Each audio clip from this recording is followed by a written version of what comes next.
സാബു സഹോദരൻ പ്രബോധനം പറഞ്ഞപ്പോൾ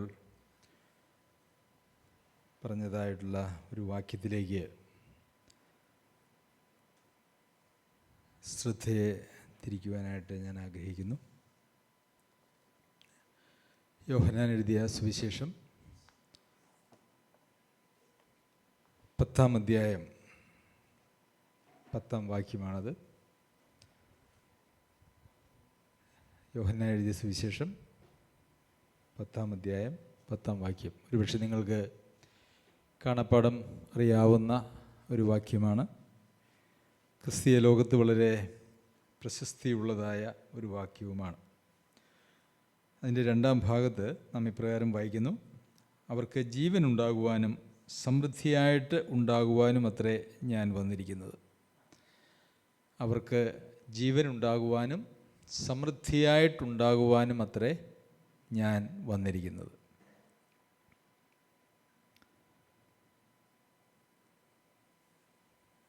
എപ്പോഴാണ്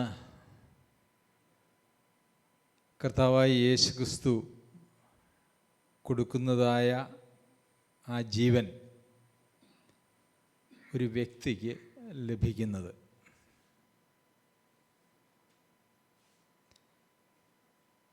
എപ്പോഴാണ്? കർത്താവ് വന്നതിൻ്റെ ഉദ്ദേശം എന്താണ്? ജീവൻ നൽകണം, സമൃദ്ധിയായ ജീവൻ നൽകണം. അപ്പോൾ ആർക്കാണ്, എപ്പോഴാണ് ആ ജീവൻ ലഭിക്കുന്നത് എന്നുള്ളത് നാം അറിയേണ്ടത് ആവശ്യമാണ്.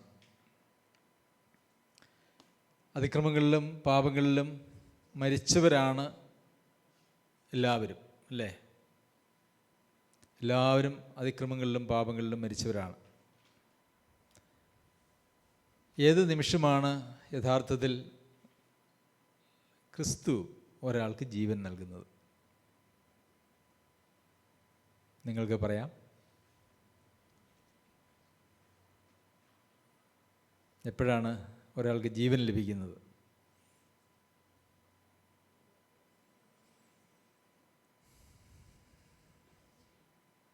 പെട്ടെന്ന് പറ.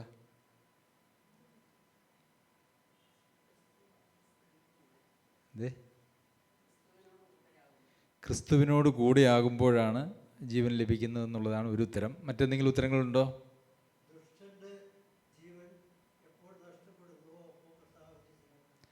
ദുഷ്ടൻ്റെ ജീവൻ എപ്പോൾ നഷ്ടപ്പെടുന്നുവോ അപ്പോൾ കർത്താവിൻ്റെ ജീവൻ വരും. പിന്നെ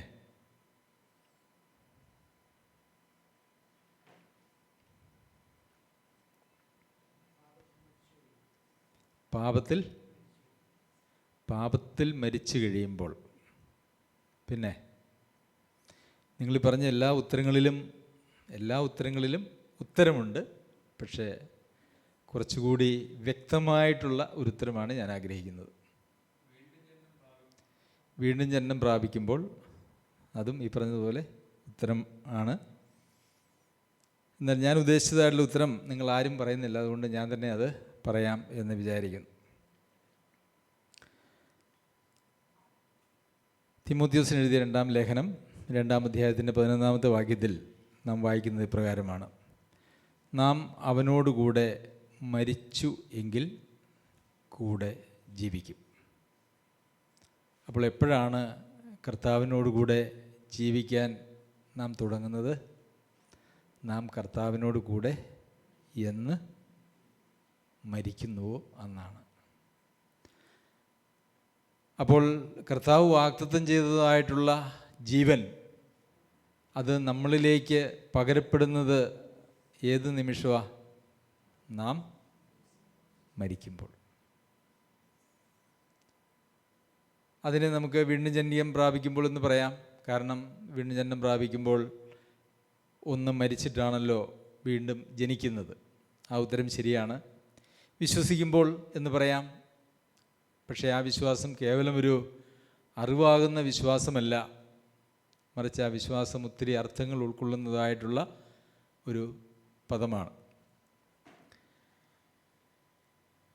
ദുഷ്ടൻ്റെ കയ്യിൽ നിന്നുള്ള സ്വാതന്ത്ര്യം പ്രാപിക്കുമ്പോഴാണ് എന്ന് പറയാം. അതൊക്കെ ഉത്തരമാണ്. പക്ഷേ ഏറ്റവും കൃത്യമായിട്ടുള്ള ഒരു ഉത്തരം, പല ഉത്തരങ്ങളുണ്ട്, അതിലൊരു ഉത്തരം എന്ന് പറയുന്നത് നാം അവനോടുകൂടെ എപ്പോൾ മരിക്കുന്നുവോ അപ്പോൾ അവൻ്റെ ജീവൻ നമ്മളിൽ ആരംഭിക്കും.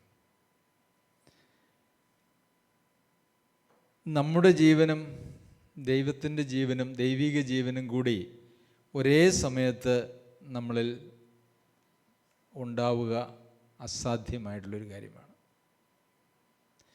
നാം മരിച്ചാലേ ദൈവിക ജീവൻ നമ്മളിൽ ഉരുവാകുകയുള്ളൂ. അപ്പോൾ ഏറ്റവും പ്രധാനപ്പെട്ട ചോദ്യം എന്ന് പറയുന്നത്, ഞാൻ എല്ലാ ചോദ്യങ്ങളും, അതായത് സാധാരണ ചോദിക്കുന്നതായിട്ടുള്ള എല്ലാ ചോദ്യങ്ങളും ഞാനങ്ങ് നിർത്തുകയാണ്. എന്താണ് സാധാരണ ചോദിക്കുന്ന ചോദ്യങ്ങൾ? നിങ്ങൾ രക്ഷിക്കപ്പെട്ടോ എന്ന് ചോദിക്കും, ഇല്ലേ? പിന്നെ ചോദിക്കുന്നത് എന്താ? നിങ്ങൾ വിശ്വസിച്ചോ എന്ന് ചോദിക്കുന്ന ആളുകളുണ്ട്. നിങ്ങൾ സ്നാനപ്പെട്ടോ എന്ന് ചോദിക്കുന്ന ആളുകളുണ്ട്. അങ്ങനെ പല പല ചോദ്യങ്ങളാലാണ് ഇന്ന് വീണ്ടും ജനനം പ്രാപിച്ച അല്ലെങ്കിൽ ഇവാഞ്ചലിക്കൽ ക്രിസ്ത്യാനികളുടെ സുവിശേഷ വിഹിത സഭകളുടെ ഇടയിൽ ആളുകൾ വിശ്വാസിയാണോ അല്ലയോ എന്നുള്ളത് അറിയുന്നതിന് വേണ്ടി ചോദിക്കുന്നതായിട്ടുള്ള ചോദ്യങ്ങൾ ഇതൊക്കെയാണ്. പക്ഷെ ഞാൻ ആ ചോദ്യങ്ങളൊക്കെ കളയുക. ഞാൻ ചോദിക്കുന്നത് എന്താ? നിങ്ങൾ മരിച്ചോ? മരിച്ചെങ്കിൽ എന്ന് മരിച്ചു. യഥാർത്ഥത്തിൽ ഒരു മരണം നടന്നിട്ടില്ല എങ്കിൽ വീണ്ടും ജനനം നടന്നിട്ടില്ല, രക്ഷ നടന്നിട്ടില്ല, വിശ്വാസം എന്നത് ഒരു യാഥാർത്ഥ്യവുമല്ല. നമ്മുടെ ജീവനെ മരണത്തിലേക്ക് നയിച്ചതായിട്ടുള്ള ഏറ്റുപറച്ചിലോ വിശ്വാസമോ ഒക്കെ നമുക്ക് ഒരു വീണ്ടും ജനനം നൽകിയിട്ടുള്ളൂ. അപ്പോൾ ഇവിടെ നാം അവനോടുകൂടെ മരിച്ചു എങ്കിൽ കൂടെ ജീവിക്കും, മരിച്ചില്ല എങ്കിൽ കൂടെ ജീവിക്കുവാനായിട്ട് കഴിയുകയില്ല. സഹിക്കുന്നുവെങ്കിൽ കൂടെ വാഴും. അപ്പോൾ ഈ മരണം നമ്മെ അടുത്ത ഒരു തലത്തിലേക്ക് കൊണ്ടുപോവുകയാണ്. ഏത് തലത്തിലേക്കാണ് കൊണ്ടുപോകുന്നത്? സഹനത്തിൻ്റെ ഒരു തലത്തിലേക്ക്. മരിക്കുക എന്ന് പറയുമ്പോൾ നമ്മളുടെ പ്രാണൻ പോവുക എന്നുള്ളതല്ല ഇവിടെ ഉദ്ദേശിച്ചിരിക്കുന്നത് എന്നുള്ളത് നിങ്ങൾക്ക് എല്ലാവർക്കും അറിയാമല്ലോ. നമ്മുടെ ശാരീരിക ജീവൻ, പ്രാണൻ എന്ന് വചനത്തിൽ പറയുന്നതായിട്ടുള്ള ആ ജീവൻ പോകുന്നതിനെക്കുറിച്ചല്ല. അതുകൊണ്ട് തന്നെ മരിച്ച ആളുകളുടെ തുടർന്നുള്ള ജീവിതത്തെക്കുറിച്ച് പൗലോസ് അപ്പോസ്തലൻ പറയുന്ന പ്രസ്താവനയാണ് സഹനത്തിൻ്റെ ഒരു വഴി. മരിച്ചുവെങ്കിൽ ജീവിക്കും, സഹിക്കുന്നുവെങ്കിൽ വാഴും. പിന്നെ അടുത്തൊരു വാക്കുണ്ട്, മരിക്കാതെയും സഹിക്കാതെയുമുള്ള ഒരു ജീവിതം. അത് 12-ാമത്തെ വാക്യത്തിൽ നാം തള്ളിപ്പറയുന്നുവെങ്കിൽ അവൻ നമ്മെയും തള്ളിപ്പറയും.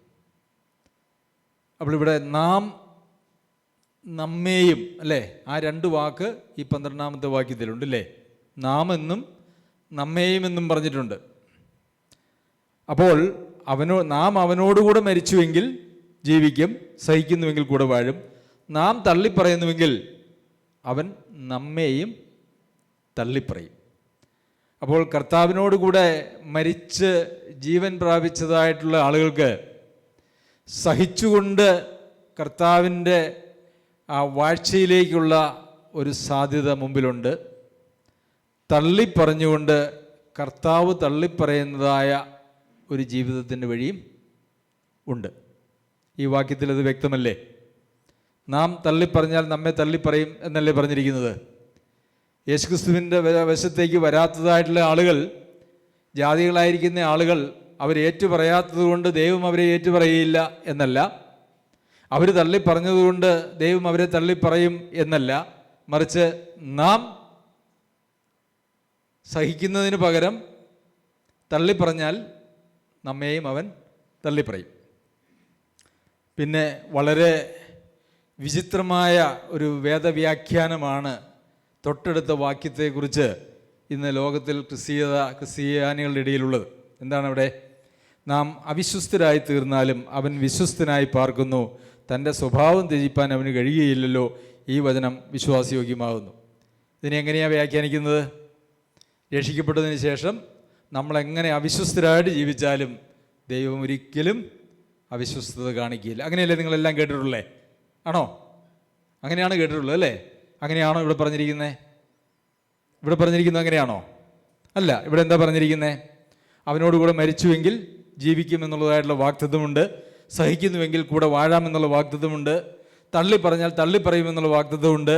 നാം അവിശ്വസ്തരായി തീർന്നാലും ദൈവത്തിൻ്റെ വിശ്വസ്തതയ്ക്ക് മാറ്റമില്ല. ദൈവം മാറുകയില്ല. നാം മരിച്ചാൽ ജീവിക്കും എന്ന് പറയുന്ന ആ വാക്കിന് മാറ്റമില്ല. നമ്മളൊരു പക്ഷേ വിട്ടുവീഴ്ചകൾ ചെയ്യും, പക്ഷേ ദൈവത്തിന് വിട്ടുവീഴ്ചയില്ല. സഹിച്ചാൽ വാഴുമെന്ന് പറഞ്ഞ ആ വാക്കിനും വ്യത്യാസമില്ല. പിന്നെ തള്ളി പറഞ്ഞാൽ തള്ളിപ്പറയും എന്നുള്ള വാക്കിനും വ്യത്യാസമില്ല എന്നാണ് അവിടെ നിന്നും അർത്ഥമാക്കുന്നത്, അല്ലേ? നിങ്ങൾ തള്ളിപ്പറഞ്ഞാൽ ഞാനും തള്ളിപ്പറയുമെന്നുള്ള ദൈവത്തിൻ്റെ ആ വിശ്വസ്തതയ്ക്ക് യാതൊരു മാറ്റവുമില്ല എന്നുള്ളതാണ്. അതല്ലാതെ രക്ഷിക്കപ്പെട്ടതിന് ശേഷം എങ്ങനെ അവിശ്വസ്തരായിട്ട് ജീവിച്ചാലും ദൈവം നമ്മളോട് വിശ്വസ്തരായിരിക്കുമെന്നുള്ള യാതൊരു വാക്യവും പ്രസ്താവനയും അതില്ല. അങ്ങനെ ആയിരുന്നുവെങ്കിൽ ഈ 12-ാം വാക്യം അവിടെ നിന്ന് എടുത്തു മാറ്റേണ്ടതായിട്ട് വന്നേനെ. കാരണം നാം തള്ളിപ്പറഞ്ഞാൽ നമ്മയും തള്ളിപ്പറയുമെന്ന് തന്നെയാണ് അവിടെ എഴുതിയിരിക്കുന്നത്. പ്രിയമുള്ളവരെ, നമ്മുടെ ദൈവിക ജീവൻ നമ്മിൽ ആരംഭിക്കുന്നത് നമ്മുടെ മരണത്തോടു കൂടിയാണ്. അപ്പോൾ നാം രക്ഷിക്കപ്പെട്ടു എന്ന് പറഞ്ഞതായ അല്ലെങ്കിൽ നാം ഏറ്റുപറഞ്ഞുവെന്നോ വിശ്വസിച്ചു എന്ന് പറഞ്ഞതുമായിട്ടുള്ള ആ ദിവസം യഥാർത്ഥത്തിൽ നാം അന്ന് മരിച്ചിട്ടുണ്ടെങ്കിൽ അന്ന് ദൈവത്തിൻ്റെ ജീവൻ നമ്മളിൽ ആരംഭിച്ചിട്ടുണ്ട്. അതിനുശേഷമുള്ള നമ്മളുടെ ജീവിതത്തിലെ ഓരോ വഴിയിലും നാം മുമ്പോട്ട് പോകുന്നത് സഹിച്ചുകൊണ്ടാണോ? എന്തുകൊണ്ടാണ് ഈ സഹിക്കുന്നുവെങ്കിൽ വാഴുമെന്ന് പറയാൻ കാരണമെന്നറിയാമോ? നമ്മൾ പോകുന്ന വഴിയുടെ പ്രത്യേകത എന്താ? ഒരു ഞെരുക്കമുള്ള വഴിയല്ലേ? ഞെരുക്കമുള്ള വഴിയിലൂടെ ആർത്ത് ഉല്ലസിച്ച് സന്തോഷത്തോടെ കൈകൊട്ടി ആടിപ്പാടി പോകാനായിട്ട് പറ്റുമോ? ഇല്ല, പറ്റില്ല. അപ്പോൾ കർത്താവിൻ്റെ പിന്നാലെ യാത്ര തിരിക്കുന്നതായിട്ടുള്ള ആളുകൾക്ക് ഒരു ഞെരുക്കമുള്ള വഴിയിലൂടെയാണ് അവർ സഞ്ചരിക്കുന്നത്. ആ ഞെരുക്കമുള്ള വഴിയിലൂടെ സഞ്ചരിക്കുന്ന സഞ്ചാരം എന്ന് പറയുന്നത് അതെന്ത് സഞ്ചാരമാണ്? അത് സഹിക്കുന്ന, ജീവിതത്തിൽ അനേക വിവിധങ്ങളായിട്ടുള്ള സഹനത്തിലൂടെ കടന്നു പോകുന്നതായിട്ടുള്ള ഒരു യാത്രയാണ്. അതുകൊണ്ട് ദൈവത്തിൻ്റെ സ്വഭാവം ത്യജിക്കുവാനായിട്ട് ദൈവം കഴിയുകയില്ല. നാം എങ്ങനെ ദൈവത്തോട് പ്രതികരിക്കുന്നുവോ, നാം മരിക്കാൻ തയ്യാറാകുന്നുവോ, ദൈവത്തിൻ്റെ ജീവൻ നമുക്ക് ലഭിക്കും. നാം സഹിക്കാൻ തയ്യാറായിട്ട് ജീവിക്കുന്നുവോ, ദൈവത്തോടു കൂടെ നമുക്ക് വാഴുവാനായിട്ട് സാധിക്കും. നാം അവനെ ഏറ്റുപറയുന്നുവോ, ദൈവം നമ്മെയും ഏറ്റുപറയും. നാം തള്ളിപ്പറയുന്നുവോ, ദൈവം നമ്മെ തള്ളിപ്പറയും. ദൈവത്തിന് വാക്കുവ്യത്യാസമില്ല. ശരി, നാം മരിച്ചോ എന്നുള്ളതാണ് ചോദ്യം. യഥാർത്ഥത്തിൽ പ്രിയമുള്ളവരെ, എന്താണ് അങ്ങനെ ഒരു മരണമെന്ന് പറയുന്നത്? ഇവിടെ നാം അവനോടുകൂടെ മരിച്ചു എങ്കിൽ കൂടെ ജീവിക്കും. അവനോടുകൂടെ മരിച്ചായിരുന്നുവെങ്കിൽ നിങ്ങളിൽ ഇപ്പോൾ ജീവനുണ്ട്, ദൈവിക ജീവൻ നിങ്ങൾക്ക് ലഭിക്കുമെന്നാണോ പറഞ്ഞിരിക്കുന്നത്? നിങ്ങൾ അവനോടുകൂടെ മരിച്ചായിരുന്നുവെങ്കിൽ, പാസ്റ്റ് പെർഫെക്റ്റ് ടെൻസ് എന്ന് പറയും, അല്ലേ? കഴിഞ്ഞു പോയ കാലത്ത് പൂർത്തീകരിക്കപ്പെട്ടതായിട്ടുള്ളൊരു യാഥാർത്ഥ്യമായാണ്. അങ്ങനെയല്ല ഇവിടെ പറഞ്ഞിരിക്കുന്നത്. നാം അവനോടുകൂടെ മരിച്ചു എങ്കിൽ, അതായത് കർത്താവായ യേശുക്രിസ്തുവിനോടുകൂടെ മരിച്ച അവസ്ഥയിലാണ് നാം എങ്കിൽ നാം അവനോടുകൂടെ ജീവിക്കും. അതും തുടർമാനമായിട്ടുള്ളൊരു കാര്യമാണ്. അപ്പോൾ അത് പൗലോസ് അപ്പോസ്തലൻ്റെ ഭാഷയിൽ പറഞ്ഞാൽ, പൗലോസ് അപ്പോസ്തലൻ ഇപ്രകാരം പറയുന്നു: ഞാൻ ക്രിസ്തുവിനോടുകൂടെ ക്രൂശിക്കപ്പെട്ടിരിക്കുന്നു. ഞാൻ ക്രൂശിക്കപ്പെട്ടായിരുന്നു. ഞാൻ എൻ്റെ ദമാസ്കസിലേക്കുള്ള യാത്രയിൽ അതിനുശേഷം ബർന്നബാസ് വന്ന് എന്നോട് സുവിശേഷം പറഞ്ഞ ദിവസം ഞാൻ എന്നെ തന്നെ ഒന്ന് ക്രൂശിച്ചായിരുന്നു എന്നാണോ പറയുന്നത്? അല്ല, ഞാൻ ക്രിസ്തുവിനോടുകൂടെ ക്രൂശിക്കപ്പെട്ടിരിക്കുന്നു. ഇപ്പോഴും ഞാൻ ആ ക്രൂശിലാണ് എന്നാണ് അതിൻ്റെ അർത്ഥം. ഞാൻ ക്രിസ്തുവിനോടുകൂടെ ക്രൂശിക്കപ്പെട്ടിരിക്കുന്നു. ഇനി ജീവിക്കുന്നത് ഞാനല്ല, ക്രിസ്തു അത്ര എന്നിൽ ജീവിക്കുന്നത്. ഇനി ജീവിക്കുന്നത് ഞാനല്ല, ക്രിസ്തുവാണ് എന്നിൽ ജീവിക്കുന്നത്. അപ്പോൾ നാം മരിച്ചു എന്ന് പറഞ്ഞാൽ എന്താണ് അതിൻ്റെ അർത്ഥം? മരിച്ചാലാണ് ദൈവിക ജീവൻ നമ്മളിൽ വരുന്നത് എന്ന് നാം കണ്ടു. നമ്മൾ മരിച്ചിട്ടുണ്ടോ, നാം വീണ്ടും ജന്മം പ്രാപിച്ചു അല്ലെങ്കിൽ രക്ഷിക്കപ്പെട്ടു എന്ന് പറയുന്നതായ ദിവസം നാം യഥാർത്ഥത്തിൽ ഒരു മരണത്തിൻ്റെ അവസ്ഥയിലൂടെ കടന്നു പോയിട്ടുണ്ടോ, ആ അവസ്ഥയിൽ തന്നെ നാം ഇന്നും നിലനിൽക്കുന്നുണ്ടോ എന്നുള്ളതാണ് നമ്മളുടെ ചിന്താ വിഷയം. എന്ന് വെച്ചാൽ എന്താണ്, നമ്മൾ മരിച്ചുവോ അല്ലെങ്കിൽ ആ മരണത്തിൻ്റെ അവസ്ഥയിലാണോ നാം ഇപ്പോഴും ജീവിക്കുന്നത് എന്ന് ചോദിച്ചാൽ അതെന്താണ് അർത്ഥമാക്കുന്നത്? ഇനി ജീവിക്കുന്നത് ഞാനല്ല, ക്രിസ്തുവത്രേ എന്നിൽ ജീവിക്കുന്നത്.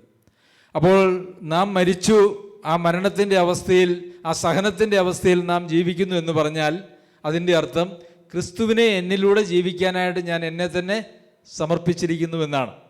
പ്രിയമുള്ളവരെ, നമ്മുടെ ദൈനംദിന ജീവിതത്തിൽ ക്രിസ്തുവാണോ നമ്മിൽ ജീവിക്കുന്നത്? പൗലോസ് അപ്പോസ്തലൻ പറഞ്ഞു, ഇനി ജീവിക്കുന്നത് ഞാനല്ല, ക്രിസ്തുവത്രേ എന്നിൽ ജീവിക്കുന്നത്. ഇത് പൗലോസ് അപ്പോസ്തലന് പ്രത്യേകമായിട്ട് കൊടുത്തതായിട്ടുള്ള ഒരു അവസ്ഥയൊന്നുമല്ല. ഇത് കർത്താവായ യേശു ക്രിസ്തുവിൻ്റെ സന്നിധിയിലേക്ക് കടന്നു വന്നതായിട്ടുള്ള സകലമാന മനുഷ്യരെയും സംബന്ധിച്ചുള്ളതായ ഒരു പ്രസ്താവനയാണ്, അല്ലേ സഹോദര? അതെ. അപ്പോൾ ഇനി ജീവിക്കുന്നത് ഞാനല്ല. പ്രിയമുള്ളവരെ, നാം മരിച്ചുവെങ്കിൽ പിന്നെ നമുക്ക് ജീവിക്കാൻ പറ്റുമോ? മരിച്ച ഒരാൾക്ക് ജീവിക്കാൻ പറ്റുമോ? ഇല്ല. മരിച്ച ഒരാളെ നമ്മൾ എന്ത് ചെയ്യും? നമ്മൾ കൊണ്ടുപോയി കുഴിച്ചിടും. അത് മണ്ണോട് മണ്ണായിട്ട് തീരും, അല്ലെങ്കിൽ കത്തിച്ച് കളഞ്ഞത് ചാരമായും പുകയായിട്ടും ഒക്കെ അതങ്ങ് പോകും. അപ്പോൾ യഥാർത്ഥത്തിൽ നമ്മൾ മരിച്ചിട്ടുണ്ട് എങ്കിൽ ഇന്ന് ജീവിക്കുന്നത് നമ്മളല്ല, മറിച്ച് ക്രിസ്തുവാണ് നമ്മിൽ ജീവിക്കുന്നത്. അപ്പോൾ ക്രിസ്തുവാണ് നമ്മിൽ ജീവിക്കുന്നതെങ്കിൽ നമ്മളിൽ നിന്ന് പുറമേക്ക് വരുന്നതായിട്ടുള്ള സ്വഭാവങ്ങളും പെരുമാറ്റങ്ങളും വാക്കുകളും നമ്മുടെ കാഴ്ചപ്പാടുകളും ആരുടെ സ്വഭാവങ്ങളും പെരുമാറ്റങ്ങളും കാഴ്ചപ്പാടുകളും ആയിരിക്കണം? ക്രിസ്തുവിൻ്റെ ആയിരിക്കണം. അങ്ങനെയാണോ? ആരാ എന്തൊന്നും മിണ്ടാത്ത ആരും? അപ്പോൾ പിന്നെ നമ്മൾ ജീവിക്കുന്നത് ആരാണ്? നമ്മൾ തന്നെയാണ് ജീവിക്കുക. അപ്പം നമ്മൾ തന്നെ ജീവിക്കുകയാണെങ്കിൽ അവിടെ ദൈവിക ജീവന് പ്രസക്തിയുണ്ടോ? രണ്ട് ജീവൻ ഒരേ സമയത്ത് ഒരാളിൽ വസിക്കാനായിട്ട് കഴിയുമോ? ഇല്ല, അല്ലേ? നമ്മളാണ് ജീവിക്കുന്നതെങ്കിൽ പ്രിയമുള്ളവരെ, ദൈവിക ജീവൻ നമ്മൾ വ്യാപരിക്കുക എന്ന് പറയുന്നത് അസാധ്യമായിട്ടുള്ള ഒരു കാര്യമാണ്. അത് സാധിക്കുകയില്ല. ഇനി ജീവിക്കുന്നത് ഞാനല്ല, ക്രിസ്തുവത്രേ എന്നിൽ ജീവിക്കുന്നത്. പിന്നെ ഒരു പ്രാണനെക്കുറിച്ചാണ് പിന്നെ അവിടെ പറയുന്നത്. നമ്മൾ പറയുന്ന പ്രാണൻ, ബൈബിളിൽ നമ്മളുടെ ശാരീരിക ജീവനെ സംബന്ധിച്ച് പറയുന്നതായിട്ടുള്ള വാക്കാണ് പ്രാണൻ. അതിനുശേഷം പറയുന്നത് പ്രാണനെക്കുറിച്ചാണ്.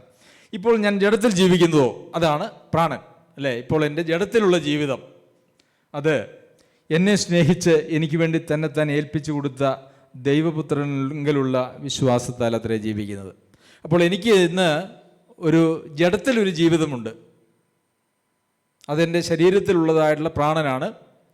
ആ പ്രാണൻ എന്നിലുണ്ട്. പക്ഷേ ആ പ്രാണൻ മുമ്പോട്ട് പോകുന്നത് എങ്ങനെയാണ്? കർത്താവായ യേശു ക്രിസ്തുവിലുള്ള വിശ്വാസത്താൽ. അതായത് എൻ്റെ യാതൊരു വക കാഴ്ചയാലുമല്ല. എൻ്റെ കണ്ണ് തികച്ചും അന്ധമാണ്. പിന്നെ എന്നിലുള്ളത് ദൈവപുത്രങ്ങളുള്ള വിശ്വാസത്താലാണ്. ആ വിശ്വാസത്താലാണ് ഞാൻ നയിക്കപ്പെടുന്നത്. വിശ്വാസത്താലാണോ നാം നമ്മുടെ ഓരോ ദിവസവും ജീവിക്കുന്നത്? അതെയോ നമ്മുടെ കണക്കുകൂട്ടലുകളും നമ്മുടേതായിട്ടുള്ള ചില താല്പര്യങ്ങളും ലക്ഷ്യങ്ങളും ഒക്കെ വെച്ചുകൊണ്ടാണോ നാം ജീവിക്കുന്നത്? അങ്ങനെയാണ് എങ്കിൽ ക്രിസ്തുവല്ല എന്നിൽ ജീവിക്കുന്നത്, മറിച്ച് നാം തന്നെ നമ്മിൽ ജീവിക്കുന്നതായിട്ടുള്ള ഒരു സാഹചര്യമാണ്. ശരി, കൊലോസ്യർക്ക് ലേഖനം എഴുതുമ്പോൾ പൗലോസ് അപ്പോസ്തലൻ പിന്നെയും ഈ കാര്യത്തെക്കുറിച്ച് പറയുന്നുണ്ട്.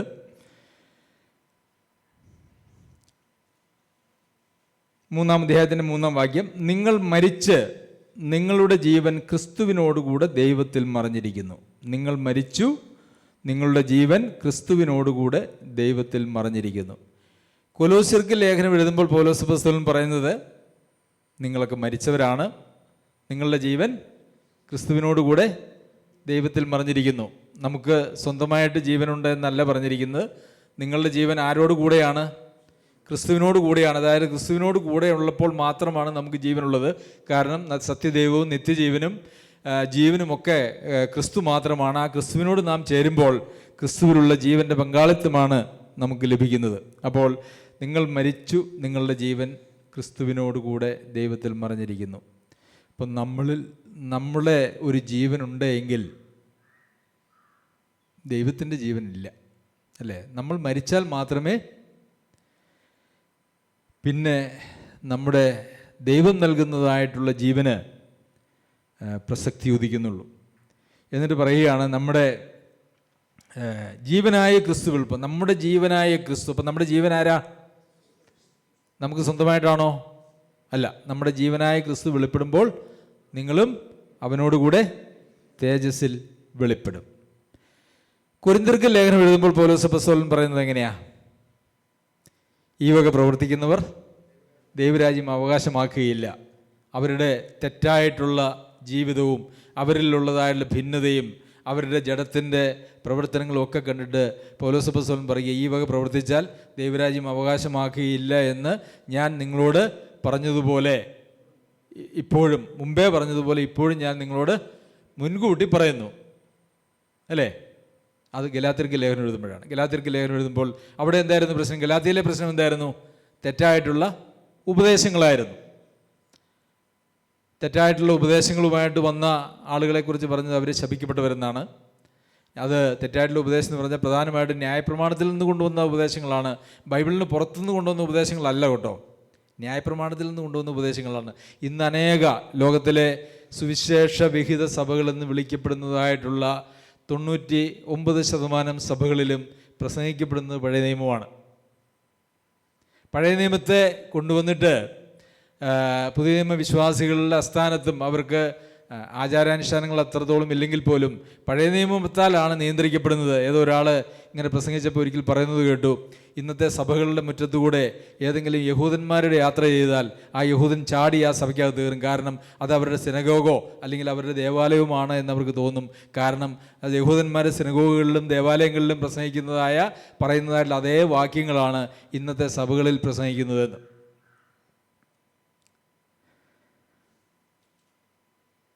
അപ്പോൾ ഇവിടെ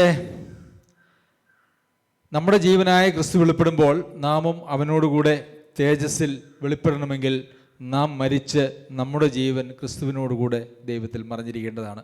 അവിടെയും പറയുന്നത് നമ്മുടെ മരണത്തെക്കുറിച്ചാണ്. കൊലോസ്യയിലെ വിശ്വാസികളെക്കുറിച്ച് പറയുമ്പോൾ ഈ വക പ്രവർത്തിച്ചാൽ നിങ്ങൾ ദൈവരാജ്യം അവകാശമാക്കിയില്ലെന്നുള്ള ഒരു സന്ദേശമല്ല. കൊലോസ്യയിലെ സഭയും ഫിലിപ്പി സഭയും ഒക്കെ വളരെ ആത്മീയമായിട്ട് ഉന്നതമായ ഒരു അവസ്ഥയിൽ ജീവിച്ചിരുന്ന സഭകളാണ്, പ്രത്യേകിച്ച് ഗലാത്യ അതല്ല എങ്കിൽ കൊരിന്ത്യ സഭകളെ അപേക്ഷിച്ച്. അപ്പോൾ രണ്ടിടത്തും കൊടുത്തിരിക്കുന്നതായിട്ടുള്ള ഊന്നലുകൾ എന്ന് പറയുന്നത് വളരെ വ്യത്യസ്തമാണ് എന്നുള്ളത് നമുക്ക് കാണുവാനായിട്ട് കഴിയും. എപ്പോഴാണ് പ്രിയമുള്ളവരെ നാം യഥാർത്ഥത്തിൽ ആ മരണത്തിൻ്റെ അവസ്ഥയിലൂടെ കടന്നു പോകുന്നത്? എപ്പോഴാണ് കടന്നു പോകുന്നത്? റോമർക്ക് എഴുതിയ ലേഖനം 6-ാം അധ്യായത്തിലേക്ക് വരാം. അപ്പോൾ നാം മരിക്കണമെന്ന് പറഞ്ഞു, മരിച്ചാലേ ദൈവിക ജീവൻ നമ്മളിലുള്ളൂ എന്ന് പറഞ്ഞു. എപ്പോഴാണ് യഥാർത്ഥത്തിൽ മരിക്കുന്നത്? അല്ല, യേശുക്രിസ്തുവിനോട് ചേരുവാൻ സ്നാനമേറ്റവരായ നാം എല്ലാവരും അവൻ്റെ മരണത്തിൽ പങ്കാളികളാകുവാൻ സ്നാനമേറ്റിരിക്കുന്നുവെന്ന് നിങ്ങൾ അറിയുന്നില്ലയോ? പുതിയ നിയമത്തിൽ 1-ാം നൂറ്റാണ്ടിൽ ആളുകൾ മാനസാന്തരപ്പെട്ട് കർത്താവായ യേശുക്രിസ്തുവിൽ വിശ്വസിച്ചാൽ അവർ പെട്ടെന്ന് തന്നെ അവർക്കൊരു സ്നാനമുണ്ടായിരുന്നു. അപ്പോൾ ആ സ്നാനം യേശുക്രിസ്തുവിനോട് ചേരുവാനാണ്. യേശുക്രിസ്തുവിനോട് ചേരുന്നതായുള്ള ആ സ്നാനം യേശുക്രിസ്തുവിനോട് എങ്ങനെയാണ് ചേരുന്നത് എന്ന് ചോദിച്ചാൽ അവൻ്റെ മരണത്തിൽ പങ്കാളികളായിക്കൊണ്ടാണ്. അപ്പോൾ യേശുക്രിസ്തുവിൻ്റെ മരണത്തിൻ്റെ ഒരു പങ്കാളിത്തം നാം ചോദിച്ചു മേടിക്കുകയാണ്. അങ്ങനെയാണ് നാമും യഥാർത്ഥത്തിൽ മരിക്കുന്നത്. ക്രിസ്തുവിനോട് കൂടെ ക്രൂശിക്കപ്പെട്ടിരിക്കുന്നു, അല്ലേ? ഇതാ ഞാൻ ക്രിസ്തുവിനോട് കൂടെ ക്രൂശിക്കപ്പെട്ടിരിക്കുന്നു എന്നാണ്. അപ്പോൾ ക്രിസ്തുവിൻ്റെ മരണത്തിലൊരു പങ്കാളിത്തം നാം ക്രിസ്തുവിനോട് ചോദിക്കുന്നതിന് തുല്യമാണ് നാം വിശ്വസിക്കുന്നു എന്ന് പറയുന്നത്. അല്ലെങ്കിൽ യേശു ക്രിസ്തുവിനെ രക്ഷിതാവും കർത്താവുമായിട്ട് സ്വീകരിക്കുന്നു, അല്ലെങ്കിൽ ഞാൻ നിന്നിൽ വിശ്വസിക്കുന്നു എന്ന് പറയുമ്പോൾ ആ വാക്ക് ഈ വിധത്തിൽ നമുക്ക് ഉപയോഗിക്കാം. കർത്താവേ, നീ എൻ്റെ പാപത്തിൻ്റെ ശിക്ഷ ഏറ്റെടുത്തുകൊണ്ട് കാൽവരിയിൽ മരിച്ചു. നീ സഹിച്ച ആ കഷ്ടങ്ങളുടെ ഒരു പങ്ക്, ഒരു ഷെയർ ഇന്ന് ഞാൻ നിന്നോട് ചോദിക്കുന്നു. എനിക്ക് ആ കഷ്ടങ്ങളുടെ ഒരു പങ്കാളിത്തം തരണം. അത് കഴിഞ്ഞിട്ടാണ് സഹിക്കുന്നുവെങ്കിൽ വാഴുമെന്ന് പറയുന്നത്. പ്രിയമുള്ളവരെ, നമ്മളൊക്കെ വിശ്വസിച്ചത് എന്തിനു വേണ്ടിയാ? കർത്താവായ യേശു ക്രിസ്തുവിൻ്റെ കഷ്ടത്തിൻ്റെ ഒരു പങ്കാളിത്തം ചോദിച്ചുകൊണ്ടാണോ? അതോ എൻ്റെ ഈ ലോകത്തിലെ എല്ലാ ഭൗതിക പ്രശ്നങ്ങൾക്കും ഒരു പരിഹാരമുണ്ടായിട്ട് പിന്നെ ഒരു നരകമുണ്ടെങ്കിൽ നരകത്തിൽ പോകാതിരിക്കാനായിട്ടുള്ള ഒരു എളുപ്പവഴി എന്താണ്? ഒന്ന് ഏറ്റുപറയുക, അല്ലേ? യേശു എൻ്റെ പാപങ്ങൾക്ക് വേണ്ടി മരിച്ചു എന്ന് ഞാൻ വിശ്വസിക്കുന്നു, യേശുവിനെ എൻ്റെ രക്ഷിതാവും കർത്താവുമായിട്ട് ഞാൻ സ്വീകരിക്കുന്നു, ഞാൻ രക്ഷിക്കപ്പെട്ടു. പ്രിയമുള്ളവരെ, അതൊന്നും ഒരു മനുഷ്യനെയും രക്ഷിക്കുകയില്ല. ഇന്ന് സഭകളിലുടനീളം, ലോകത്തിലുടനീളം രക്ഷിക്കപ്പെട്ടു എന്ന് പറയുന്നതായിട്ടുള്ള ആളുകളുടെ രക്ഷയുടെ വാക്കുകളും പ്രസ്താവനകളും ഏറ്റുപറച്ചിലുകളും ഒക്കെ കേവലം ഉപരിപ്ലവമായ യാതൊരു ആഴവുമില്ലാത്തതായ ചില വൈകാരികമോ ബുദ്ധിപരമോ ആയിട്ടുള്ള തലത്തിലുള്ളതായ ഏറ്റുപറച്ചിലുകൾ മാത്രമാണ്. അതൊരു മനുഷ്യനെയും രക്ഷിക്കുകയില്ല. കർത്താവിൻ്റെ ആ കഷ്ടാനുഭവത്തിൻ്റെ കൂട്ടായ്മയെ നമ്മളത് പഠിച്ചു ഫിലിപ്പിലേതല്ലേ? നിൻ്റെ കഷ്ടാനുഭവത്തിൻ്റെ കൂട്ടായ്മയെ രുചിച്ചറിയണം. എനിക്ക് നിൻ്റെ കഷ്ടാനുഭവത്തിൻ്റെ ഒരു പങ്കാളിത്തം വേണം, അതിൻ്റെ കൂട്ടായ്മ എനിക്കൊന്ന് രുചിച്ചറിയണം എന്ന് പറഞ്ഞ് നമ്മൾ ആരെങ്കിലും കർത്താവിൻ്റെ അടുക്കിലേക്ക് ചെന്നിട്ടുണ്ടോ?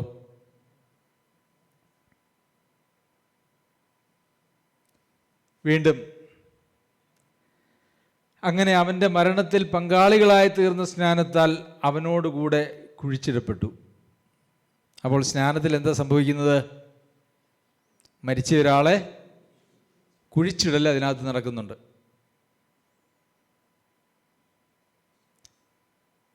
ശവസംസ്കാര ശുശ്രൂഷ എന്ന് പറയുന്നത് ആളുകൾ വലിയ ആഘോഷമാക്കുന്ന കാര്യമാണോ? ആണോ? ശവസംസ്കാര ശുശ്രൂഷയിൽ പാട്ടും അങ്ങനെ വല്ലതും ഉണ്ടോ? ബഹളവും, അല്ലേ? വലിയ നല്ല ഒന്നാന്തരം പെട്ടെന്ന് പൊതുവെ വെജിറ്റേറിയൻ ഭക്ഷണമാണ് കൊടുക്കുന്നത്. അവരുടെ ദുഃഖത്തിൻ്റെ ഒരു അടയാളമായിട്ടാണ് മരിച്ച വീട്ടിലും അല്ലെങ്കിൽ പല സഭകളിലും മതങ്ങളിലുമൊക്കെ അവർ ചില കാലത്തേക്ക് നോൺ വെജിറ്റേറിയൻ ഭക്ഷണം, ഇറച്ചി, മാംസം, മത്സ്യ ഭക്ഷണങ്ങളൊക്കെ അവർ ഒഴിവാക്കും. അപ്പോൾ മരണ ശുശ്രൂഷ അല്ലെങ്കിൽ ശവസംസ്കാര ശുശ്രൂഷ എന്ന് പറഞ്ഞാൽ എങ്ങനെയാ? അതൊരു ദുഃഖത്തിൻ്റെ, അല്ലേ? സ്നാനം എന്ന് പറഞ്ഞാൽ ഇന്ന് എങ്ങനെയാ? ഭയങ്കര ആഘോഷമാണ്, അല്ലേ? ബന്ധുക്കളെയൊക്കെ വിളിക്കും, എല്ലാവരെയും വിളിക്കും. അത് എന്തുകൊണ്ടാണെന്നറിയാമോ? ഒരാൾ സ്നാനപ്പെടാൻ പോകുമ്പോൾ അയാൾ എടുക്കാൻ പോകുന്ന തീരുമാനവും അയാൾ മരിക്കാൻ പോവുകയാണ്. അദ്ദേഹത്തിൻ്റെ ജീവിതത്തെല്ലാം അദ്ദേഹം വിട്ടുകളഞ്ഞ് ക്രിസ്തുവിനെ തൻ്റെ ഹൃദയത്തിലേക്ക് സ്വീകരിച്ച് കഷ്ടതയുടെയും വേദനയുടെയും ഒരു വഴിയിലൂടെ ജീവിക്കാനുള്ളൊരു തീരുമാനമാണ് അവരെടുക്കുന്നതെന്നുള്ള ഓർമ്മയില്ലാത്തതുകൊണ്ടാണ്. എന്ന് വെച്ച് സ്നാനത്തിൻ്റെ ദിവസം നല്ല ഭക്ഷണം കഴിക്കുന്നതൊന്നും തെറ്റാണെന്നൊന്നും അല്ല പറയുന്നത്. അത് ഒരു വിധത്തിൽ അത് ഒരു ദുഃഖത്തിൻ്റെ ആണെങ്കിൽ കർത്താവിനോട് ചേർന്ന് നിത്യത പ്രത്യാശയിലുള്ള സന്തോഷവും അവിടെയുണ്ട്. അതതിൻ്റെ മറുവശമാണ്. എന്നാൽ ആ സന്തോഷത്തിൻ്റെ അനുഭവം മാത്രമാണ് ഒരു സ്നാനത്തിൽ ഒരാൾക്കുള്ളത് എങ്കിൽ യഥാർത്ഥത്തിൽ അവിടെ ഒരു വീണ്ടും ജനനം സംഭവിച്ചിട്ടുണ്ടോ എന്നുള്ളത് ഒരു സംശയമുണ്ട്. കാരണം കർത്താവിൻ്റെ മരണത്തോട് വിശ്വസിച്ചതിൽ വീടടക്കം സന്തോഷിച്ചു എന്നൊക്കെ നമ്മൾ വായിക്കുന്നുണ്ട് കേട്ടോ. ഞാൻ എൻ്റെ മറുവശം നിങ്ങളുടെ ഹൃദയത്തിലേക്ക് കൊണ്ടുവരാനായിട്ടാണ് ആഗ്രഹിക്കുന്നത്. ക്രിസ്തീയ ജീവിതത്തിന് വഴി എന്ന് പറയുന്നത് നമ്മൾ ജീവിക്കുന്ന വഴിയല്ല, നമ്മൾ മരിച്ചിട്ട് ക്രിസ്തു നമ്മളിലൂടെ ജീവിക്കുന്നൊരു വഴിയാണ്. അപ്പോൾ അവിടെ ആ വഴിയിലുള്ളത് ഞെരുക്കവും കഷ്ടവും നിന്ദയും പരിഹാസവും, ഇങ്ങനെ ഈ വിധം അനേക കഷ്ടങ്ങളിലൂടെ നാം ദൈവരാജ്യത്തിൽ പ്രവേശിക്കേണ്ടതാകുന്നു. കഷ്ടം അനുഭവിക്കുവാൻ നിങ്ങൾക്ക് വരം നൽകിയിരിക്കുന്നു. ക്രിസ്തുയേശുവിൽ വിശ്വസിപ്പാൻ മാത്രമല്ല, അവന് വേണ്ടി കഷ്ടം അനുഭവിപ്പാൻ കൂടെ നമുക്ക് വരം നൽകിയിരിക്കുന്നു, അല്ലേ? ക്രിസ്തുയേശുവിൽ ഭക്തിയോടെ ജീവിക്കുവാൻ ആഗ്രഹിക്കുന്ന എല്ലാവർക്കും ഉപദ്രവമുണ്ടാവും. അങ്ങനെയുള്ളതായ ധാരാളം വാഗ്ദത്തങ്ങളാണ് യഥാർത്ഥത്തിൽ ക്രിസ്തുവിനോട് ചേരുന്നവർക്ക് അവരുടെ മുമ്പിലുള്ളത്. അതല്ലാതെ ഈ ലോകത്തിലെല്ലാ കഷ്ടതയും മാറിയുള്ള ഒരു ജീവിതമല്ല. അപ്പോൾ അവനോട് കൂടെ കുഴിച്ചിടുന്നു എന്ന് നമ്മൾ കാണുന്നു. അവൻ്റെ മരണത്തിൻ്റെ സാദൃശ്യത്തോടും നാം ഏകീഭവിച്ചവരായെങ്കിൽ പുനരുത്ഥാനത്തിൻ്റെ സാദൃശ്യത്തോടും ഏകീഭവിക്കും. അങ്ങനെ നാം ഇനി പാപത്തിന് അടിമപ്പെടാതെ വണ്ണം പാപശരീരത്തിന് നീക്കം വരേണ്ടത് നമ്മുടെ പഴയ മനുഷ്യൻ അവനോട് കൂടെ ക്രൂശിക്കപ്പെട്ടു എന്ന് നാം അറിയുന്നു. അപ്പോൾ ഈ മരിക്കുക എന്ന് പറഞ്ഞു കഴിഞ്ഞാൽ അതിൻ്റെ കുറച്ചുകൂടി ഒരു വിശദീകരണമാണ് ഈ വാക്യത്തിൽ കാണുന്നത്. എന്താണ് മരിക്കുക എന്ന് പറഞ്ഞാൽ? പഴയ മനുഷ്യനെ, അല്ലേ, പഴയ മനുഷ്യനെ അവനോടുകൂടെ ക്രൂശിക്കപ്പെട്ടു. പഴയ മനുഷ്യൻ അവനോടുകൂടെ ക്രൂശിക്കപ്പെട്ടു. അപ്പോൾ ഈ ക്രൂശിച്ചിരിക്കുന്നത് ആരെയാണ്? നമ്മളിലുള്ള പഴയ മനുഷ്യനെയാണ്. ഈ പഴയ മനുഷ്യനെ ക്രൂശിച്ചിട്ടില്ലെങ്കിൽ എന്താണ് അനുഭവം എന്നറിയാമോ? എന്താണ് പഴയ മനുഷ്യനെ ക്രൂശിച്ചിട്ടില്ലെങ്കിലുള്ള അവസ്ഥ? ആ വാക്യത്തിൽ തന്നെയുണ്ട്. നാം ഇനി പാപത്തിന് അടിമപ്പെടാതെ വണ്ണം പാപശരീരത്തിന് നീക്കം വരേണ്ടതിന് പഴയ മനുഷ്യനെ അവനോട് കൂടെ ക്രൂശിക്കപ്പെട്ടു. പഴയ മനുഷ്യൻ അവനോട് കൂടെ ക്രൂശിക്കപ്പെട്ടു. അപ്പോൾ ഈ പഴയ മനുഷ്യനെ അവനോടുകൂടെ ക്രൂശിച്ചിട്ടില്ല എങ്കിൽ അതിൻ്റെ ഫലം എന്താ? അതെ, പാപത്തിന് അടിമപ്പെട്ടു പോകും. പാപശരീരത്തിന് നീക്കം വരുന്നത്, ഒരു മനുഷ്യൻ്റെ പാപശരീരത്തിന് നീക്കം വന്ന് പാപത്തിന് അടിമപ്പെടാതെ ഇരിക്കുന്നതിന് എന്ത് സംഭവിക്കണം? ഈ പഴയ മനുഷ്യനെ ക്രിസ്തുവിനോടുകൂടെ ക്രൂശിക്കണം. പ്രിയമുള്ളവരെ, അനേക വിശ്വാസികൾ എന്ന് പറയുന്ന, ദൈവവിശ്വാസികൾ എന്നല്ല, വിശ്വാസികളെന്ന് അഭിമാനിക്കുകയും ഒക്കെ ചെയ്യുന്നതായിട്ടുള്ള ആളുകൾ പറഞ്ഞ് കേട്ടിട്ടുള്ളൊരു കാര്യം എന്താണെന്ന് അറിയാം, അല്ലെങ്കിൽ അവരിലൊക്കെ കാണാൻ കഴിയുന്നതായിട്ടുള്ളൊരു കാര്യം, പാപശരീരത്തിന് നീക്കം വന്നിട്ടുമില്ല, പാപത്തിൻ്റെ അടിമത്തത്തിൽ നിന്ന് മാറിയിട്ടുമില്ല, ഇന്നും ജീവിക്കുന്നത് പാപത്തിലാണ്. വല്ലപ്പോഴും സന്ദർഭവശാൽ അകപ്പെട്ടു പോകുന്നതിനെക്കുറിച്ചല്ല പറയുന്നത്. പാപത്തിൽ ജീവിക്കുക, അസൂയയിലും പിണക്കത്തിലും ദ്രവ്യാഗ്രഹത്തിലും പകയിലും അങ്ങനെയുള്ളതായ നാനാവിധ പാപത്തിൽ ജീവിക്കുന്നു എന്ന് വെച്ച് കഴിഞ്ഞാൽ അവരുടെ ഹൃദയത്തിൽ എന്താണ് ഉള്ളതെന്ന് ചോദിച്ചു കഴിഞ്ഞാൽ അവരുടെ ഹൃദയത്തിൽ നിഗളം കാണാം, ഉന്നതഭാവം കാണാം, അസൂയ കാണാം, പിണക്കം കാണാം, വഴക്ക് കാണാം. അവരുടെ ഹൃദയത്തിൽ ദ്രവ്യാഗ്രഹം കാണാം. അവർക്ക് ഈ ലോകത്തിലുള്ള കാര്യങ്ങൾ നേടുന്നതിനും സമ്പാദിക്കുന്നതിനും വേണ്ടിയിട്ടുള്ളതായ അവരുടെ ലോകസ്നേഹത്തെ കാണാം. സ്ഥാനങ്ങളും മാനങ്ങളും അവർക്ക് അവരുടെ ഹൃദയത്തിൽ വലിയ ആഗ്രഹമായിട്ട് കാണും. ഇതൊക്കെ ഒരാളിൽ നിരന്തരമായിട്ടുണ്ടെങ്കിൽ അതിൻ്റെ അർത്ഥമെന്ന് പറയുന്നത് അവൻ പാപത്തിൻ്റെ അടിമയാണ്. ആ അടിമയായിട്ടൊരാൾ ജീവിക്കുന്നതിൻ്റെ കാരണമെന്ന് പറയുന്നത് അവൻ ക്രിസ്തുവിനോടുകൂടെ ക്രൂശിക്കപ്പെട്ടിട്ടില്ല. ആ പഴയ മനുഷ്യനെ ക്രിസ്തുവിനോടുകൂടെ ക്രൂശിച്ച് കളഞ്ഞിട്ടില്ല.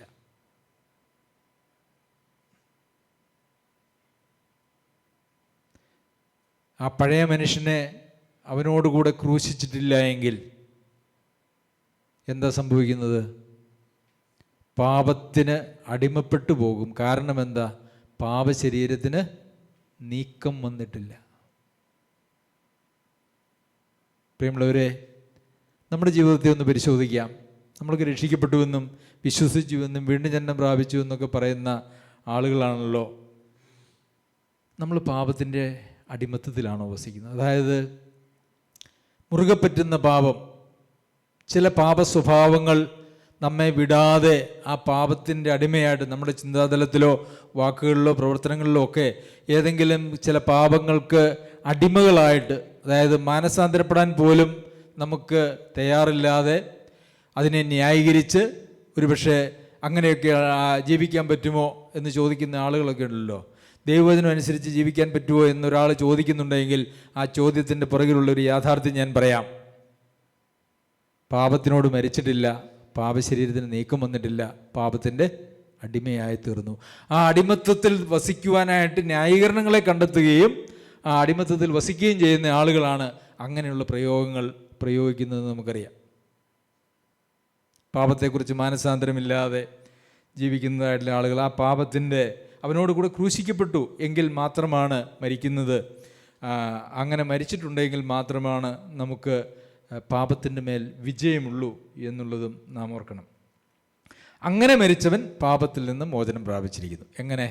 ക്രിസ്തുവിനോടുകൂടെ ക്രൂശിക്കപ്പെട്ട് പാപശരീരത്തിന് നീക്കം വന്നിട്ടുണ്ടെങ്കിൽ അവൻ പാപത്തിൽ നിന്ന് മോചനം പ്രാപിച്ചിരിക്കുന്നു.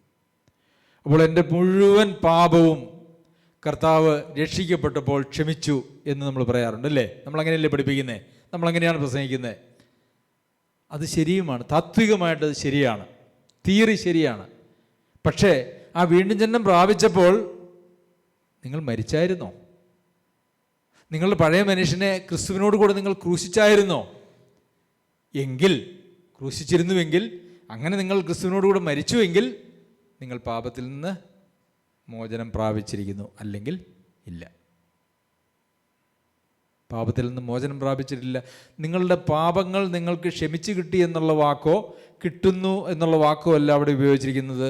പാപത്തിൽ നിന്നുമുള്ള മോചനം എന്ന് പറഞ്ഞാൽ പാപത്തിൻ്റെ ബന്ധനത്തിൽ, അതിൻ്റെ അടിമത്തത്തിൽ നിന്നുള്ള സ്വാതന്ത്ര്യമാണ് അവിടെ പറഞ്ഞിരിക്കുന്നത്. അല്ലാതെ നമ്മളെങ്കിലും എന്തെങ്കിലും ചെയ്തതായിട്ടുള്ള ഏതെങ്കിലും ചില പാപങ്ങളുടെ ലിസ്റ്റ് എടുത്തിട്ട് ആ പാപങ്ങളൊക്കെ നമ്മളോട് മോചിച്ചു എന്ന് പറയുന്ന കാര്യമല്ല ഇവിടെ പറഞ്ഞിരിക്കുന്നത്. പാപത്തിൽ നിന്നുള്ള മോചനം, പാപങ്ങളുടെ ക്ഷമ എന്ന് പറയുന്നതും പാപത്തിൽ നിന്നുള്ള മോചനം എന്ന് പറയുന്നതും രണ്ടും തികച്ചും രണ്ടായിട്ടുള്ള കാര്യങ്ങളാണ്. അപ്പോൾ ഇങ്ങനെ നാം വീണ്ടും ജന്മം പ്രാപിച്ചപ്പോൾ, നാം വിശ്വസിച്ചപ്പോൾ, അല്ലെങ്കിൽ നാം രക്ഷിക്കപ്പെട്ടു എന്ന് പറഞ്ഞപ്പോൾ, നാം ക്രിസ്തുവിനോട് കൂടെ നമ്മുടെ പഴയ മനുഷ്യനെ ക്രൂശിച്ച് ക്രിസ്തുവിനെ നമ്മുടെ ജീവിതത്തിലേക്ക് ജീവിക്കാനായിട്ട് അനുവദിച്ചുകൊണ്ട് ആ പഴയ മനുഷ്യനെ ക്രൂശിൽ തന്നെ വെച്ചിരിക്കണം. അവിടെ ഒരിക്കലും അവിടുന്ന് ഇറങ്ങി വരാനായിട്ട് നമുക്ക് അനുവദിക്കാനായിട്ട് കഴിയില്ല. ആ ക്രൂശിൽ, ആ പഴയ മനുഷ്യൻ ക്രൂശിൽ തന്നെയാണ് എപ്പോഴും. അതാണ് ഇതാ ഞാൻ ക്രിസ്തുവിനോട് കൂടെ ക്രൂശിക്കപ്പെട്ടിരിക്കുന്നു എന്ന് പറയുമ്പോൾ അത് തുടർമാനമായിട്ട് പൗലോസ് അപ്പോസ്തലന്റെ ജീവിതത്തിൻ്റെ അന്ത്യത്തോളം ഉണ്ടായിരുന്നതായ ഒരു കാര്യമാണ്. ശരി, അങ്ങനെ മരിച്ചവൻ പാപത്തിൽ നിന്ന് മോചനം പ്രാപിച്ചിരിക്കുന്നു. നാം ക്രിസ്തുവിനോടുകൂടെ മരിച്ചുവെങ്കിൽ അവനോടുകൂടി ജീവിക്കും എന്ന് വിശ്വസിക്കുന്നു, അല്ലേ? അപ്പം നമ്മൾ തിമോത്തിയോസ് എഴുതിയ ലേഖനത്തിൽ തുടങ്ങി നമ്മളിവിടെ വരുമ്പോൾ എന്താണ് പറയുന്നത്? ക്രിസ്തുവിനോടുകൂടെ മരിച്ചിരിക്കുന്നുവെങ്കിൽ അവനോടുകൂടെ ജീവിക്കും. ഏതെങ്കിലും ഒരു വാക്യത്തെ എടുത്തല്ല നമ്മൾ പറയണേ, ഒരു സംഭവത്തെ ആസ്പദമാക്കി അല്ല പറയുന്നത്. ബൈബിളിലുടനീളമുള്ളതായിട്ടുള്ള വചനത്തിൻ്റെ സന്ദേശം ഇതാണ്. ഇതൊക്കെ ഒരാൾ രക്ഷിക്കപ്പെടുന്നതിന് മുമ്പ് അവരോട് പ്രസംഗിക്കേണ്ടതായിട്ടുള്ള, പഠിപ്പിക്കേണ്ടതായിട്ടുള്ള വചനങ്ങളാണ്. ഈ ദുഷ്ടതയുള്ള ലോകത്തിൽ നിന്നും, ദുഷ്ടലോകത്തിൽ നിന്നും നിങ്ങളെ തന്നെ രക്ഷിക്കപ്പെടുവിൻ എന്ന് നമ്മൾ കഴിഞ്ഞ ആഴ്ച കേട്ടു. ആ രക്ഷിക്കപ്പെടുക എന്ന് പറയുന്നത് തന്നെയാണ്. ദുഷ്ട ലോകത്തിൽ നിങ്ങളെ തന്നെ രക്ഷിക്കപ്പെടുമെന്ന് പറയുമ്പോൾ ആ ദുഷ്ടലോകത്തിൻ്റെ യാതൊരു പങ്കും നമുക്കില്ല, അതിലേക്കൊന്നും നമുക്ക് പോകാനായിട്ട് കഴിയില്ല, അതിനോടെല്ലാം മരിച്ചിരിക്കുന്നു എന്ന് തന്നെയാണ് അവിടെയും പറയുന്നത്. ശരി, കൊരിന്ത്യർക്ക് ലേഖനം എഴുതുമ്പോൾ പൗലോസ് അപ്പോസ്തലൻ പറയുന്ന ചില കാര്യങ്ങൾ വായിക്കാം. 2-ാം ലേഖനം 4-ാം അധ്യായത്തിൻ്റെ 10 മുതലുള്ള വാക്യങ്ങളിൽ, യേശുവിൻ്റെ ജീവൻ ഞങ്ങളുടെ ശരീരത്തിൽ വെളിപ്പെടേണ്ടതിന് യേശുവിൻ്റെ മരണം ശരീരത്തിൽ എപ്പോഴും വഹിക്കുന്നു.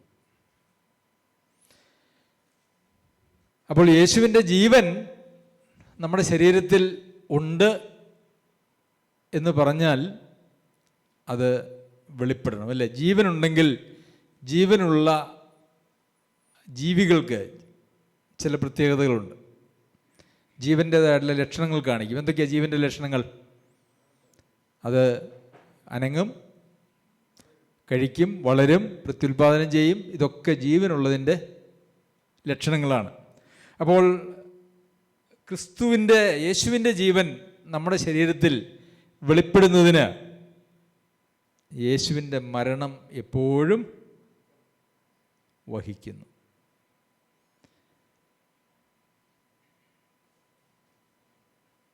അല്ലേ? അപ്പോൾ ഈ മരണം എന്ന് പറയുന്നത് നമ്മുടെ ജീവിതത്തിൻ്റെ വീണ്ടും ജന്മം പ്രാപിക്കുന്ന, അല്ലെങ്കിൽ കർത്താവിനെ സ്വീകരിക്കുന്ന ആ നിമിഷം മുതൽ തുടർമാനമായിട്ട് നമ്മളുടെ പ്രാണൻ പോകുന്നത് വരെയുള്ള ഒരു കാര്യമാണ്. വിശ്വാസ ജീവിതത്തെക്കുറിച്ച് നാം അങ്ങനെ ചിന്തിക്കാറുണ്ടോ? ഒരിക്കൽ ഏറ്റുപറഞ്ഞ് സ്വീകരിച്ചു, സ്നാനപ്പെടുകയും കൂടി ചെയ്തു കഴിഞ്ഞാൽ പിന്നെ എല്ലാം പൂർത്തിയായി എന്നല്ലേ നമ്മൾ വിശ്വസിക്കുന്നത്? അങ്ങനെയല്ലേ നമ്മളൊക്കെ കേട്ട് ശീലിച്ചിരിക്കുന്നത്? അങ്ങനെ ബൈബിളിൽ എവിടെയെങ്കിലും ഉണ്ടോ? അവിടെ അങ്ങനെയൊന്നും ഒരിടത്തുമില്ല. വീണ്ടും പറയുന്നു, ഞങ്ങളുടെ മർത്യ ശരീരത്തിൽ യേശുവിൻ്റെ ജീവൻ വെളിപ്പെടേണ്ടതിന് ജീവിച്ചിരിക്കുന്ന ഞങ്ങൾ എല്ലായ്പ്പോഴും യേശു നിമിത്തം മരണത്തിൽ ഏൽപ്പിക്കപ്പെടുന്നു. അപ്പോൾ നമ്മുടെ മർത്യ ശരീരത്തിൽ യേശുവിൻ്റെ ജീവൻ വെളിപ്പെടണം. മർത്യ ശരീരം എന്ന് പറയുന്നത് നമ്മളെ ഈ ശരീരമാണ്. മരിക്കുവാനായിട്ടുള്ള ദ്രവത്വമുള്ള ശരീരത്തെക്കുറിച്ചാണ് മർത്യ ശരീരം എന്ന് പറയുന്നത്. ഈ മർത്യ ശരീരത്തിൽ യേശുവിൻ്റെ ജീവൻ വെളിപ്പെടണം. എങ്ങനെയാണ് ഈ മർത്യ ശരീരത്തിൽ യേശുവിൻ്റെ ജീവനുണ്ടെന്ന് അറിയുന്നത്? നാം ആദ്യം ചിന്തിച്ചതുപോലെ യേശുവിൻ്റെ ജീവൻ്റേതായിട്ടുള്ള പ്രത്യേകതകൾ നമ്മളുടെ ജീവിതത്തിൽ നിന്നും ഉണ്ടാകുമ്പോൾ യേശുവിൻ്റെ ജീവൻ ഈ സഹോദരനിലുണ്ട്, യേശുവിൻ്റെ ജീവൻ ഈ സഹോദരിയിലുണ്ട് എന്ന് നമുക്ക് മനസ്സിലാക്കാനായിട്ട് സാധിക്കും, അല്ലേ? അങ്ങനെയല്ലേ? യേശുവിൻ്റെ ജീവനുണ്ടോ ഇല്ലയോ എന്നുള്ളത് അറിയുന്നത് എങ്ങനെയാണ്? യേശുവിൻ്റെ ജീവൻ്റെ സ്വഭാവം കാണിക്കുമ്പോഴാണ്, അല്ലേ? യേശുവിൻ്റെ ജീവൻ്റെ സ്വഭാവമാണ് കാണിക്കുന്നുവെങ്കിൽ യേശുവിൻ്റെ ജീവനുണ്ട്. അല്ല, മറ്റെന്തെങ്കിലും സ്വഭാവമാണ് നാം കാണിക്കുന്നതെങ്കിൽ അതെന്തുവാ പ്രതിഫലിപ്പിക്കുന്നേ? ഭയങ്കര അവസ്ഥയാണത്. പിന്നെ വീണ്ടും 5-ാം അധ്യായത്തിലേക്ക് വരുമ്പോൾ, എല്ലാവർക്കും വേണ്ടി ഒരുവൻ മരിച്ചിരിക്കെ എല്ലാവരും മരിച്ചുവെന്നും, അല്ലേ? വീണ്ടും എല്ലായിടത്തും മരണത്തെക്കുറിച്ചാണ് പറയുന്നത്. എല്ലാവർക്കും വേണ്ടി ഒരുവൻ മരിച്ചിരിക്കെ എല്ലാവരും മരിച്ചുവെന്നും, ജീവിക്കുന്നവർ ഇനി തങ്ങൾക്കായിട്ടല്ല തങ്ങൾക്ക് വേണ്ടി മരിച്ചുയർത്തെഴുന്നേറ്റവനായിട്ട് തന്നെ ജീവിക്കേണ്ടതിന് അവൻ എല്ലാവർക്കും വേണ്ടി മരിച്ചുവെന്നും ഞങ്ങൾ നിർണയിച്ചിരിക്കുന്നു. ഇത് പൗലോസിന് വേണ്ടിയുള്ള കാര്യങ്ങളല്ല പറയുന്നത്, എല്ലാവർക്കും വേണ്ടിയിട്ടുള്ളതാണ്. കർത്താവായ യേശുക്രിസ്തുവിൻ്റെ പിന്നാലെ യാത്ര ചെയ്യുവാൻ ആഗ്രഹിക്കുന്ന എല്ലാവർക്കും, അവരെല്ലാവരും ചിന്തിക്കേണ്ടതായിട്ടുള്ളൊരു കാര്യം, കർത്താവായ യേശുക്രിസ്തു ഒരുവൻ മരിച്ചിരിക്കെ എല്ലാവരും മരിച്ചു. ഞാൻ മരിച്ചു, നിങ്ങളെല്ലാവരും മരിച്ചു. ഇനി ജീവിച്ചിരിക്കുന്ന, അതായത് ശരീരത്തിൽ, മർത്യ ശരീരത്തിൽ പ്രാണൻ ഉള്ളതായിട്ടുള്ള ആളുകൾക്കാർക്കും ഇനി തങ്ങൾക്ക് വേണ്ടി ജീവിക്കാൻ യാതൊരു അവകാശവുമില്ല.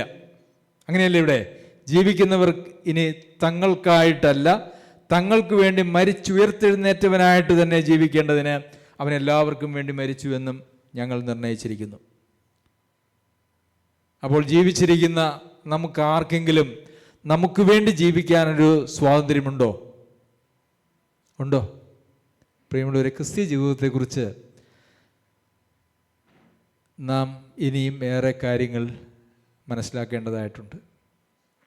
നാം മരിച്ചുവോ? നമ്മുടെ രക്ഷ എന്ന് പറയുന്നത് ഒരു യാഥാർത്ഥ്യമാണോ? നമ്മുടെ വിശ്വാസം എന്ന് പറയുന്നത് ഒരു യാഥാർത്ഥ്യമാണോ? അവനെ കൈക്കൊണ്ട് അവൻ്റെ നാമത്തിൽ വിശ്വസിക്കുന്ന ഏവർക്കും ദൈവമക്കളാകുവാൻ അവന് അധികാരം കൊടുത്തു, അല്ലേ? നമ്മൾ സുവിശേഷം പറയുമ്പോൾ ട്രാക്റ്റുകളൊക്കെ എഴുതി കൊടുക്കുമ്പോൾ അതിനകത്ത് നമ്മൾ എഴുതുന്ന വാക്യമാണ് യോഹന്നാൻ 1:12. അവനെ കൈക്കൊണ്ട് അവൻ്റെ നാമത്തിൽ വിശ്വസിക്കുന്ന ഏവനും ദൈവമക്കളാകുവാൻ അധികാരം കൊടുത്തു. അവനെ കൈക്കൊണ്ട്, എന്തുവാ ഈ കൈക്കൊള്ളുക എന്ന് പറഞ്ഞാൽ? ഇംഗ്ലീഷിൽ റിസീവ്, സ്വീകരിക്കുക എന്നാണ്. മലയാളത്തിൽ സ്വീകരിക്കുക എന്നുള്ളതല്ല, മറിച്ച് കൈക്കൊള്ളുക എന്നാണ്. ഞാൻ അതിനെക്കുറിച്ച്, ആ വാക്കിനെക്കുറിച്ച് പഠിച്ചു. അതിൻ്റെ മൂലഭാഷയിൽ ആ വാക്കിൻ്റെ അർത്ഥം കൈക്കൊള്ളുക. മലയാളത്തിൽ അത് കുറച്ചുകൂടി അർത്ഥവത്താണ്. ഇംഗ്ലീഷിൽ ആ തർജ്ജമ സ്വീകരിക്കുക എന്ന് പറയുന്ന തർജ്ജമ ശരിയല്ല. കാരണം പക്ഷേ അത് ഇംഗ്ലീഷ് ഭാഷയുടെ ഒരു പരിമിതിയാണ്, അതിന് തക്കതായിട്ടുള്ള ഭാഷയില്ല. നമ്മൾ ആരെങ്കിലും ഒരാൾ എനിക്ക് എന്തെങ്കിലും ഒന്ന് തന്നു കഴിഞ്ഞാൽ അത് സ്വീകരിക്കുക, അല്ലേ? അത് സ്വീകരിക്കുന്നു. പക്ഷേ അങ്ങനത്തെ ഒരു സ്വീകരണത്തെക്കുറിച്ചല്ല ഇതിൻ്റെ മൂലഭാഷയിൽ. അതിന് അങ്ങനെ സ്വീകരിക്കുന്നതിന് വേറെ പദമാണുള്ളത്. അവനെ കൈക്കൊള്ളുക എന്ന് പറഞ്ഞാൽ അവനെ സ്വീകരിച്ച് നമ്മുടെ ജീവിതത്തിൻ്റെ ഒരു ഭാഗമാക്കുന്നതിനാണ് ആ കൈക്കൊള്ളുക എന്ന് പറയുന്നതിൻ്റെ അർത്ഥം. എന്തെങ്കിലും ഒന്ന് സ്വീകരിച്ച് നമ്മൾ ആ സ്വീകരിച്ച കാര്യവുമായിട്ട് നമ്മുടെ വഴിക്ക് പോവുക എന്നുള്ളതല്ല. നാം സ്വീകരിക്കുന്നത് നമ്മുടെ ജീവിതത്തിൻ്റെ ഒരു ഭാഗമായി തീരുക. ലംബാനോ എന്ന് പറയുന്ന ഒരു ഗ്രീക്ക് വാക്കാണ്. ഡെക്കോമായി എന്ന് പറയുന്നതായിട്ടില്ല. മറ്റേ ആരെങ്കിലും എന്തെങ്കിലും തന്നാൽ അത് മേടിക്കുന്നതിന് ഉള്ള വാക്ക് ഡെക്കോമായി എന്ന് പറയുന്ന വേറൊരു വാക്കാണ്. അപ്പോൾ കർത്താവായ യേശുക്രിസ്തുവിനെ കൈക്കൊള്ളുക അല്ലെങ്കിൽ സ്വീകരിക്കുക എന്ന് നാം പറയുമ്പോൾ ഈ കർത്താവിനെ സ്വീകരിച്ച് നമ്മുടെ ജീവിതത്തിൻ്റെ ഒരു ഭാഗമായി തീരുക, അല്ലെങ്കിൽ കർത്താവിൻ്റെ ജീവിതം നമ്മളിലൂടെ ജീവിക്കുന്ന ജീവിതമായി തീരുക എന്നുള്ളതാണ് യഥാർത്ഥത്തിലുള്ള ക്രിസ്തീയ ജീവിതം എന്ന് പറയുന്നത്.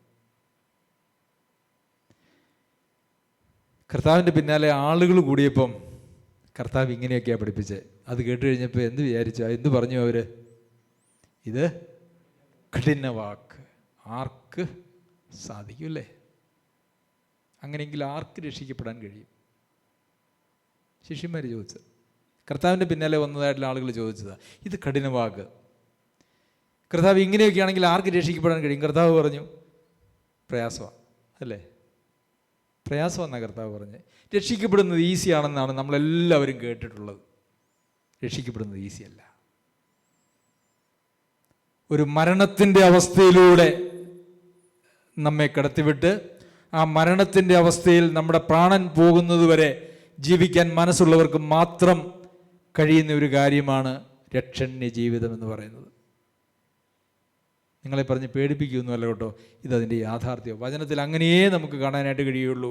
എന്ന് മാത്രമല്ല, കർത്താവിൻ്റെ പിന്നാലെ ഇറങ്ങിത്തിരിച്ചതായിട്ടുള്ള അപ്പസ്തോലന്മാർക്കും ആദ്യകാലത്തെ വിശ്വാസികൾക്കും അവരെല്ലാം കടന്നു പോയത് അതേ ഒരവസ്ഥയിലൂടെയാണ്.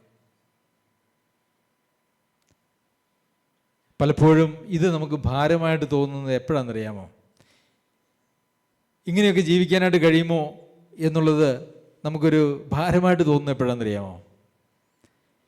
ഈ കർത്താവിനെ വിട്ട് കർത്താവിൻ്റെ സാന്നിധ്യമില്ലാതെ നിത്യമായ ഒരു നാശത്തിൽ ജീവിക്കുന്നതിൻ്റെ, ആ നിത്യമായ നാശത്തിൻ്റെ ഭീകരത നമുക്കാർക്കും അറിയില്ല എന്നുള്ളതുകൊണ്ടാണ്.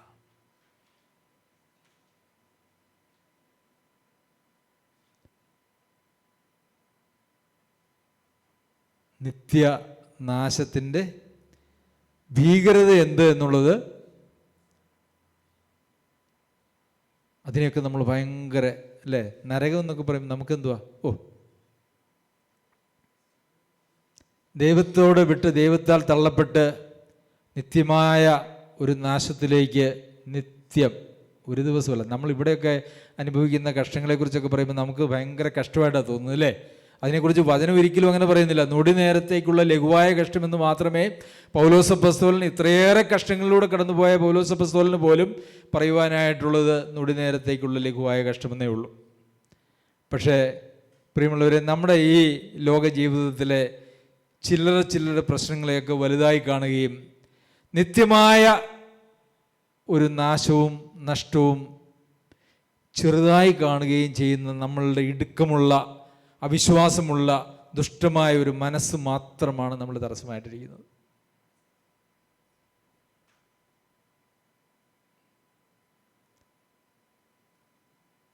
നാം ക്രിസ്തുവിനോടുകൂടെ മരിച്ചിരിക്കുന്നുവെങ്കിൽ നമ്മുടെ പഴയ മനുഷ്യനെ അവനോടുകൂടെ ക്രൂശിച്ച് അവനെ ആ ക്രൂശിൽ നിറക്കാതെ ആ ക്രൂശിൽ തന്നെയാണ് നിർത്തിയിരിക്കുന്നതെങ്കിൽ, റോമർക്ക് എഴുതിയ 12 അധ്യായം 1 വാക്യത്തിൽ ഒരു യാഗമായി, ശരീരങ്ങളെ യാഗമായി സമർപ്പിപ്പില്ലേ, ഒരു യാഗപീഠത്തിൽ കെട്ടപ്പെട്ട് കിടക്കുന്നതായിട്ടുള്ള ഒരു ആട്ടിൻകുട്ടിയെ പോലെയാണ് നമ്മളുടെ ദൈനംദിന ജീവിതം. നമ്മളുടെ ഒരു ഇഷ്ടത്തിനും ചെയ്യാനായിട്ടുള്ള താല്പര്യമോ അനുവാദവുമില്ലാതെ ദൈവേഷ്ടത്തിന് വേണ്ടി മാത്രം വേർതിരിക്കപ്പെട്ട ആളുകളായി, വിശുദ്ധീകരിക്കപ്പെട്ട ആളുകളായി നാം ജീവിക്കുന്നുവെങ്കിൽ നമ്മുടെ ചിന്തകൾ വ്യത്യാസപ്പെടും, നമ്മുടെ വാക്കുകൾ വ്യത്യാസപ്പെടും, നമ്മുടെ ലക്ഷ്യങ്ങൾ വ്യത്യാസപ്പെടും, നമ്മുടെ താല്പര്യങ്ങൾ വ്യത്യാസപ്പെടും, നമ്മളുടെ ജോലി ചെയ്യുന്ന നമ്മുടെ മനോഭാവം വ്യത്യാസപ്പെടും, നമ്മളുടെ സമ്പാദ്യം വ്യത്യാസപ്പെടും, നമ്മളുടെ ചിലവാക്കുകൾ വ്യത്യാസപ്പെടും, നമ്മളുടെ ജീവിതത്തിലെ സമസ്ത മേഖലകളും നാം മരിച്ചവരാണെങ്കിൽ വ്യത്യാസപ്പെടും. ഒരു വ്യത്യാസവും ഇല്ല എങ്കിൽ പ്രിയമുള്ളവരെ, നാം മരിച്ചിട്ടില്ല, അല്ലെങ്കിൽ നാം നമ്മുടെ പഴയ മനുഷ്യനെ ക്രൂശിച്ചിട്ടില്ല. ഇനി അഥവാ ഒരിക്കൽ ക്രൂശിച്ചിരുന്നുവെങ്കിൽ പോലും ആ പഴയ മനുഷ്യനെ തിരിച്ചെടുത്തുകൊണ്ട് വന്ന് നാം ആ പഴയ മനുഷ്യൻ്റെ രീതിയിൽ ജീവിക്കുന്നവരായിട്ട് തീർന്നിട്ടുണ്ടായിരിക്കാം.